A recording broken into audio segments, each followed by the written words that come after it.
focusing on what you're going through and how badly this has affected your company. Start reaching out to others, because there's so many other people like you that are going through this, that need people like you that can help them through it and be able to encourage them and support them.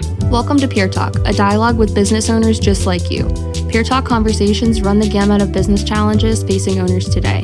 The host of Peer Talk is Dan Crowley, founder and owner of Peer Executive Groups, which provides a safe space for owners to share their experience, grow their businesses, and learn from their peers. Okay, welcome to Peer Talk. There are a number of great business owners out there, just like yourself, who would love to share their experiences with you, and we hope to give them a voice. Today's guest is Cyndi Shifrel, CEO and President of Orlando Wedding and Party Rentals, serving Greater Florida. People who know Cyndi know that she is determined, competitive, and passionate. And so we have her tackling the topic of the power of positivity. Let's hear about her journey and what she's doing to combat the COVID crisis. Welcome to Peer Talk. In this episode, we are speaking with Cyndi Shifrel from Orlando Wedding and Party Rentals in Central Florida.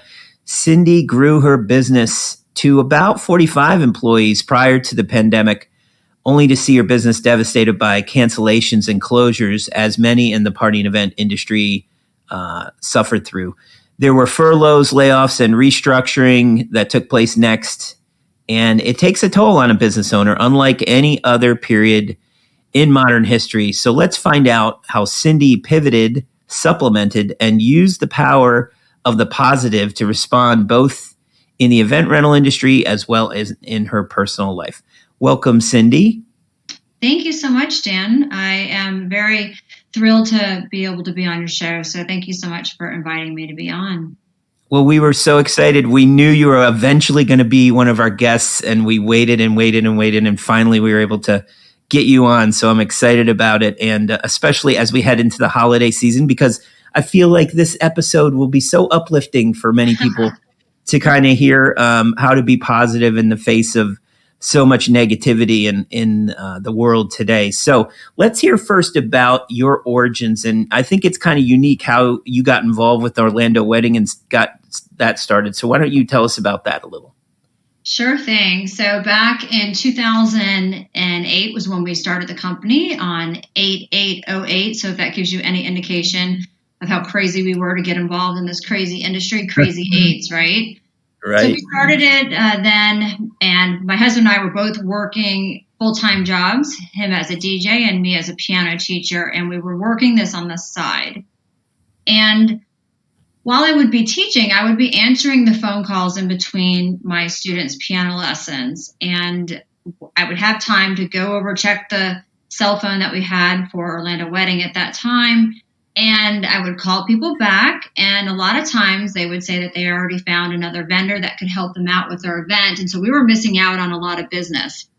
And my husband, I'd say for the first 2 years, was just really encouraging me to quit, because he knew that if I were to quit teaching piano and come and help full time, going to the networking events, meeting with clients, and just become the face of the business, that we would really be able to take Orlando Wedding and Party Rentals to a much higher level than where we were at the time. So it took a while for me to break away from teaching, because it was my passion, all of my students. I had about 40 to 45 students that I would teach every week in my home. Wow, that's crazy. Right. It was definitely full time, but it worked great because I had 2 kids at home still, and I could work around their schedule and just schedule my piano students whenever I wanted to. So I took on full time, and I would say, Dan, pretty much immediately we started to see the positive effects of it. I started going out and just working it as hard as I could, because I was a little scared, to be quite honest. I was leaving something that was comfortable, where I was guaranteed a certain amount of money every single week, every single month, to not having that guarantee anymore. And I was going to do whatever it took to make sure that I replaced that income. So I think at the very beginning that we were able to replace that right away. So that was around in 2010 that we did that. And my husband slowly over the years has had to stop DJing as many events as he was doing before because Orlando Wedding and Party Rentals just kept growing year after year. I'm sure like many rental companies that when they first start out or even when they've been in business for any period of time, you just see each year we're just getting busier and busier. So that's really how we started the business together. And once I got involved, I really took the bull by the horns and made it my own. And he decided it was him as the president, me as the vice president of the company. And we both decided it was best to go ahead and make me president and CEO because I had a lot more involvement with the company and the day to day. So that's really how we got started, Dan. Excellent. Well, it's interesting to me because, you started during a recession, and we're going to touch on the pandemic here in a minute, but, it takes cojones to make that kind of decision, to make a change, and especially such a huge change where you already have the revenue streams and you're actually dialing those back to move into another business. So let's fast forward and let's go to prime time. So let's say the first 8 years, you get it going, you're getting it running. Really 2016 to 2020 were probably the salad days for you, right? Things were really popping and gelling and you were able to grow the business. Tell us a little bit about that period of time from 16 to 20. Well, yeah, we were really growing like crazy, so much so that we got recognized a few years in a row for being, I think the publication was Orlando Business Journal's fastest 50 growing companies in Central Florida. And we were able to make it on that list for 2 years in a row. And as we continued to grow, like a lot of other rental companies, we were running out of space at our facility. So we had started off in a sort of like a shopping center, and we kept taking over the unit next to us and then the unit next to that one. They were all 1,500 square feet until we maxed out. We couldn't grow anymore in that space. We had to move to another location in Altamont.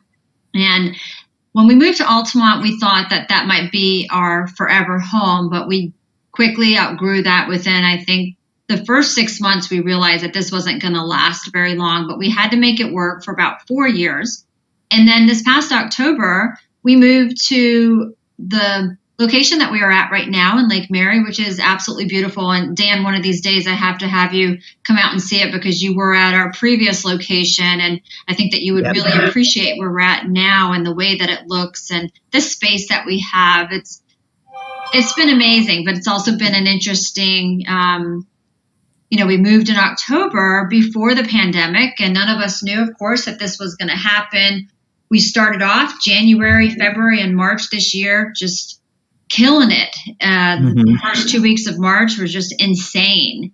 And then all of a sudden shut down. And one of the first thoughts that I had was, oh my gosh, what did we do? Why did we move into this space? How can we afford this big warehouse that we're in now? But that's a little bit about our growth over the years. Yeah. And of course, as we've grown our inventory, we've had to grow our employees as well.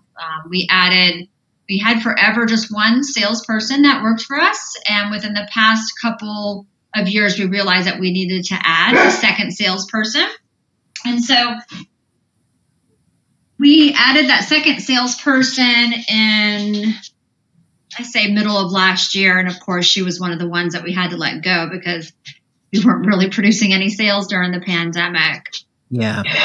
Well, that's actually gets us to our next point, which is, I know that you're a curious, searching person. So I had no doubt that you were going to survive the pandemic. But how about you, like yourself? Did you have any self-doubts? And then walk us through like how that went down in March and April. Because I was scurrying around doing peer groups and, I just was all of a sudden back home.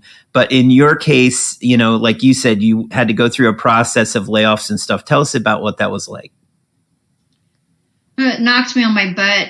None of us have ever experienced this before, and you don't know how you're going to handle it mentally until you actually go through it. And it really took a toll on me mentally. We called March 16th, our Black Monday, because that day was the day that we had to sit down with our staff and tell everyone that we were having to let them go. We let every one of our 45 employees go except for 6, and my husband and I were 2 of the 6. So Wow. we had 4 people left working for us. And I was one of those ones at the very beginning, Dan, that I realized that this was not going to be a short-lived pandemic, that this was going to affect our company and the rental industry, the hospitality industry for a while. I wasn't sure if we would be back in October, November, but, I was hoping, but I knew at least through the summer that things were still, not going to look good. So I did whatever I could and took whatever steps that I could take necessary to make sure that Orlando Wedding and Party Rentals was still going to be around in October of 2021. And so it was hard to look at all those employees in the face and tell them that you have to let them go. And I don't think a lot of them took it very seriously and took the pandemic very seriously back then. And since then, they've all realized just how serious this is. And I am a go-getter. I am a person that is always on the move. And when we were all shut down, we had to, stay home, and restaurants were closed. You couldn't go out. You couldn't meet with people. And we were all really scared about the virus. It took its toll on me mentally. And a place that I never thought that I would go before, it took me. My daughter, who is now 25, her name is Alyssa, beautiful young woman, and she was bullied, extremely bullied, when she was in middle school and high school, so much so that my daughter has tried to, back in the day, she tried to take her life several times. And I walked through those bouts of depression with her, but I wasn't experiencing it because it wasn't my depression, it was her. But I saw how debilitating it was for her being shut up in her room, the lights off, no communication with the outside world, crying all the time. It was an awful thing to watch your child go through. Yeah, wow. And Dan, in a way, that's what happened to me. It took a huge toll on my mental health, and I didn't want to go anywhere. I didn't want to talk to anybody. Extremely depressed. And it wasn't until I had a phone call with one of my mentors. He's a former pastor friend of mine.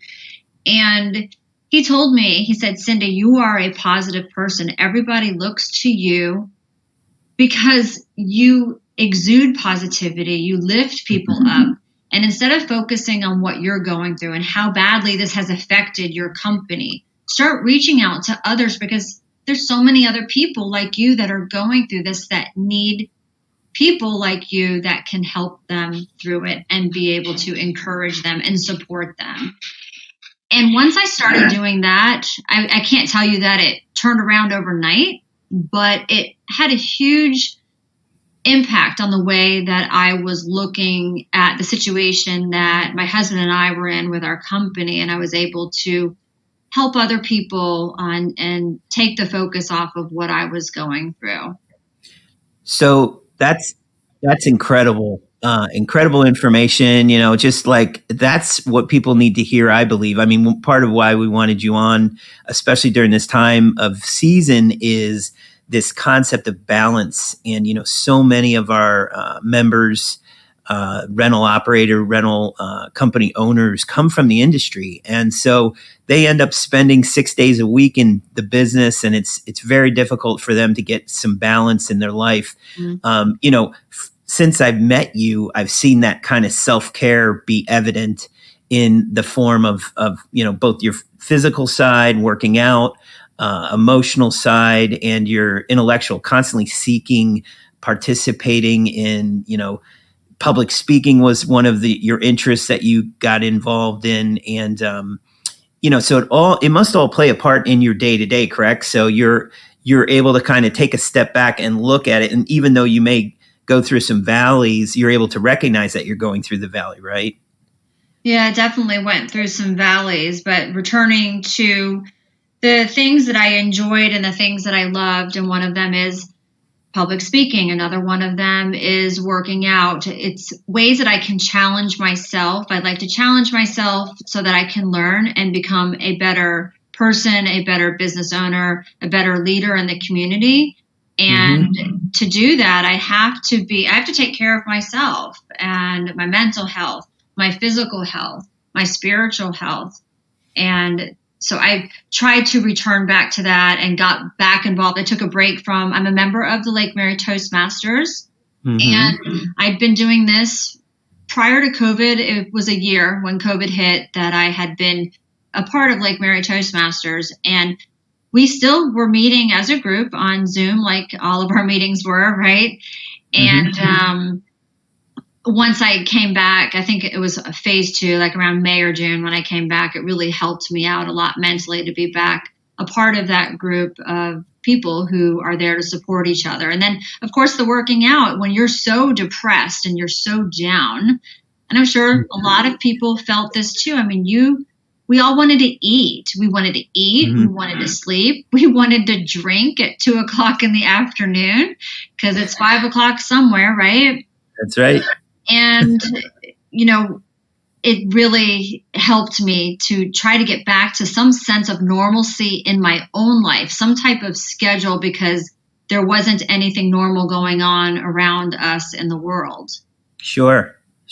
So staying on this topic for a minute here, when I hear you speak about these roles, you're basically identifying yourself having many roles that you need to take care of. And so I'm wondering, did you ever read a book, or was there anything specific that led you to understanding that you need to nurture the different roles that you have, and, looking at yourself kind of a little bit from afar? And I'm thinking of back in my day, and I'm a little older than you, but Stephen Covey had 7 habits of highly effective people and things like that. Was there anything that ever stuck out to you like that got you to that point, or is it just naturally from just your curiosity?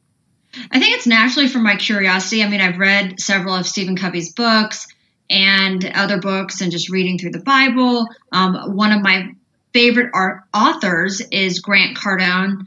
I'd say just listening to various podcasts and reading different books, has helped me understand more like how important it is to take care of myself so that I am able to lead. Another book I'm thinking of is Entree Leadership, Dave Ramsey. That was a great book for me to read too.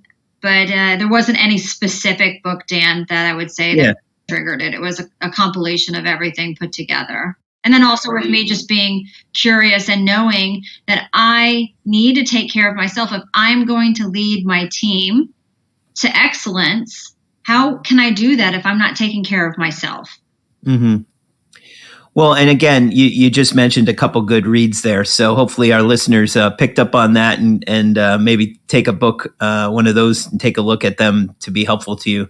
I would also, so from my perspective and kind of what I'm looking for with different business owners that I work with is, are you able to kind of pull yourself out of the day-to-day? And I think because you came into the industry in 2008 and you had to make things happen, and boy, it really took off.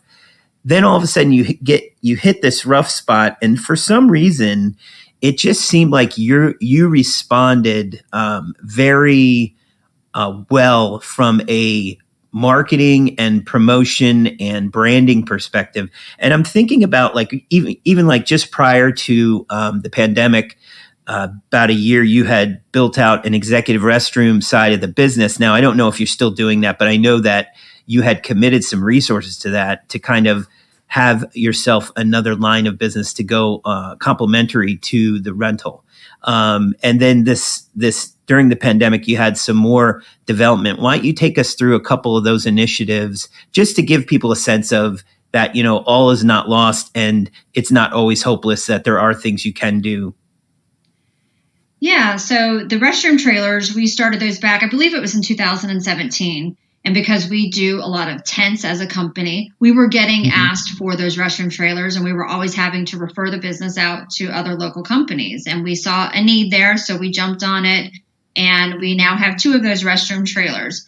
We did rent a few of those restroom trailers out during the pandemic. So we did get 2 testing sites, and it was a little tough at first because we weren't sure if we really wanted to put them out there for the general public to use, because these restroom trailers are extremely nice. I like to call them my babies. I want to make sure that they stay, they're expensive. I want to make sure that they stay looking really, really nice and hold their value. But we were able to get on with a hospital where they were just using this for the hospital workers, which helped me so much to know that we were helping the hospital workers out by providing them with a wonderful, beautiful restroom that they could use while they were working hard at the testing site. So it served its purpose for them. It also helped me too. And the other thing that helped us is we realized that we had to pivot. We had to do something because we weren't renting out anything at this point. And we started renting out the big yard letters that are like 2 feet, 2.5 feet tall, where you could put them in people's yards and say things like, "Happy birthday, Dan," "Get well, Sally," "Congratulations," whatever you want put in your yard. We have those yard letters that we could put. So me being the type of person that always has to stay busy, it was something good for me to be doing to keep myself busy, but also knowing that I was helping make someone's day more special. So emotionally, it lifted me up knowing that I was lifting other people up. And I stayed really busy with doing those yard signs. We were constantly having to add new patterns, new colors, new fun little gadgets to our inventory because we were getting the requests and the need was there. I couldn't fulfill all the requests that we were getting because we only had so much inventory, and there was a great need for those yard letters. Everybody was celebrating by doing drive-by birthday parties, drive-by graduations. Well, October of this year, even September of this year, we started to see business really pick up. And I'm still getting the requests, Dan, but unfortunately, because of how busy we are, I'm having to turn away business right now because I don't have the time to be able to do it. And it's really not something that I'm going to send anybody out to do, because there is an art on the way that you place them in the yard, and you want to make sure that they look nice because it's reflecting your company's name. So that's something that we did to pivot to make a little bit of money. It didn't make a lot of money, but it helped pay some of the bills.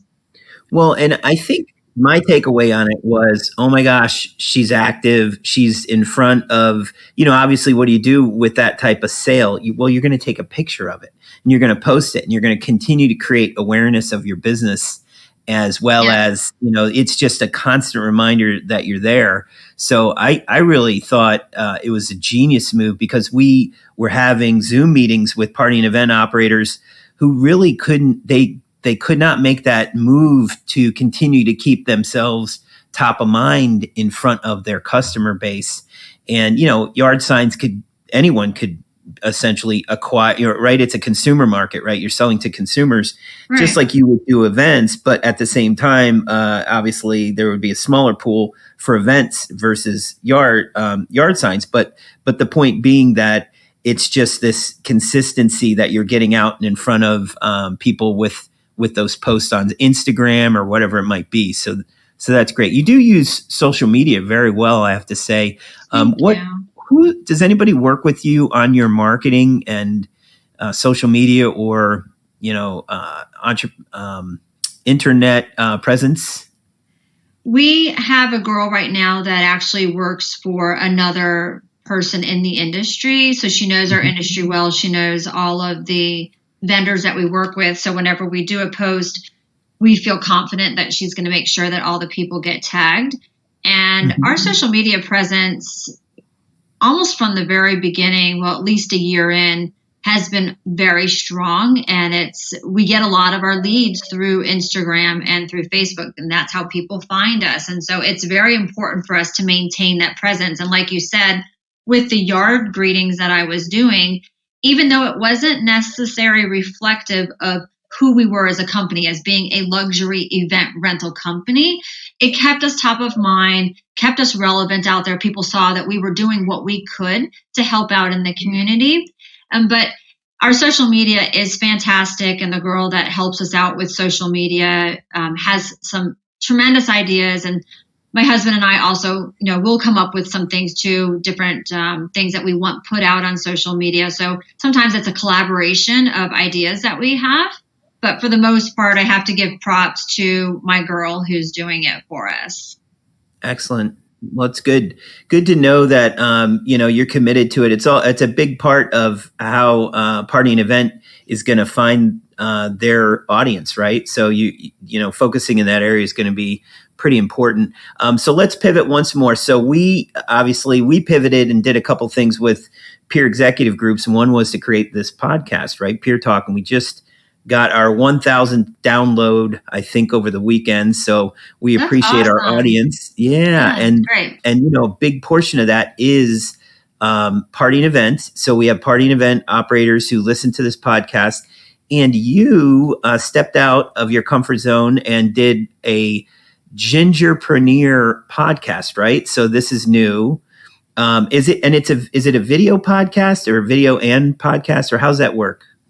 So it is a podcast, but it's also done by video. So instead of what you and I are doing right now, where, I can't see you and nobody else can see us, I wanted to do something that was a little bit different than what other people were doing. So if you wanted to watch it and just feel that more personal with that person and connect with them personally, I wanted to have that option as well. So I record once a week, and it's with a woman in the event industry. It's not just here in Central Florida. It's across the United States, and you don't have to be a woman business owner. You can be a career professional that's working for someone in the hospitality industry. I want to be able to hit just any woman who's working it in the industry, and to be able to share their story of how they got to where they are, the roadblocks that they have hit, the successes that they have had, advice that they have for other women entrepreneurs, other women professionals in the hospitality industry. And Dan, this was something that I came up with, and I bought the domain name 2 years ago. But wow, it was one of those things where you say, no, one of these days I'm going to do it.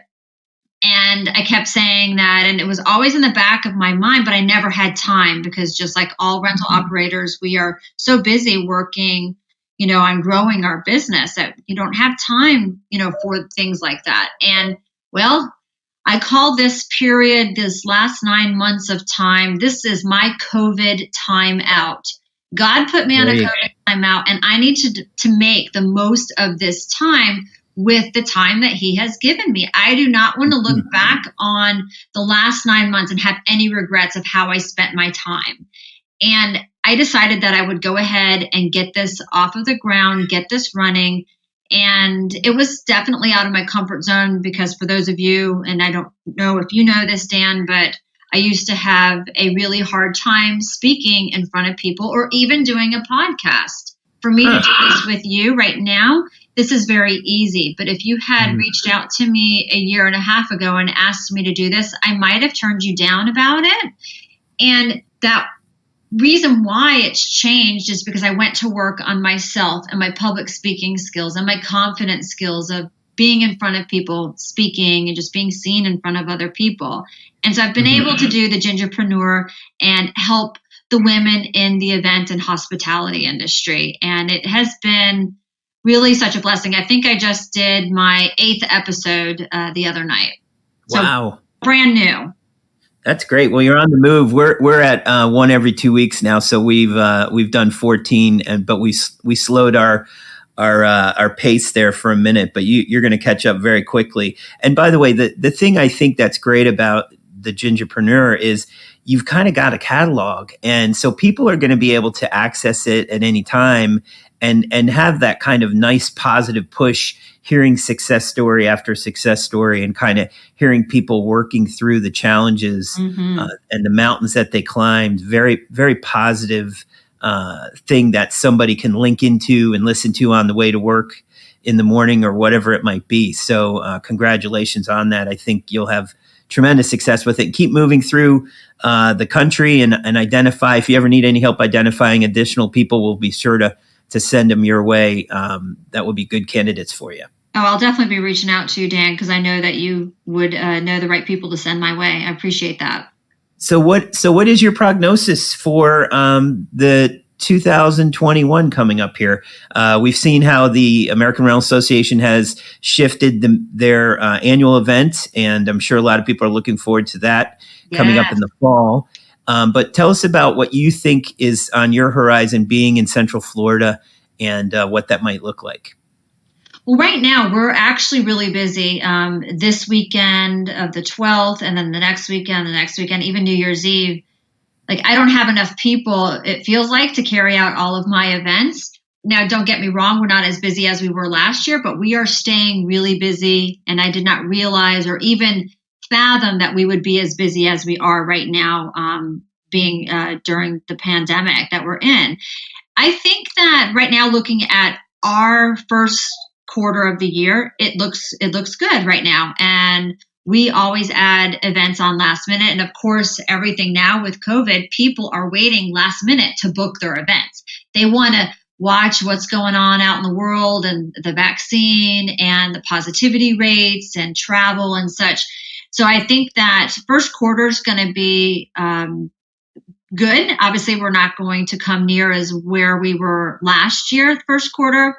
And then I think April, May, June will also be good. And summer, we're normally slow here in Florida because it's way too hot to celebrate anything. People want to be in air conditioning. And so we really die down in the summer. But I have a sneaking suspicion that our summer might be, I mean, it's not going to be like a fall where we're slammed, but I think that we're going to be pretty, steady during the summer, which will be good. And then come fall next year, I think we're going to be a lot busier than we are now. But to hit pre-pandemic levels, I think that it might take until midway into 2022. Gotcha. Okay. Well, we know that you and Darren will survive the 2021 year, and I'm sure there'll be some new things that you'll be introducing us all to in that year. So we really appreciate you being on here. Christmas is about 2 days away, so we really appreciate you, rounding out our 2020, us having a nice episode with Cyndi Shifrel, Orlando Wedding and Party Rentals in Orlando. Thanks for being here, Cyndi. Thank you, Dan.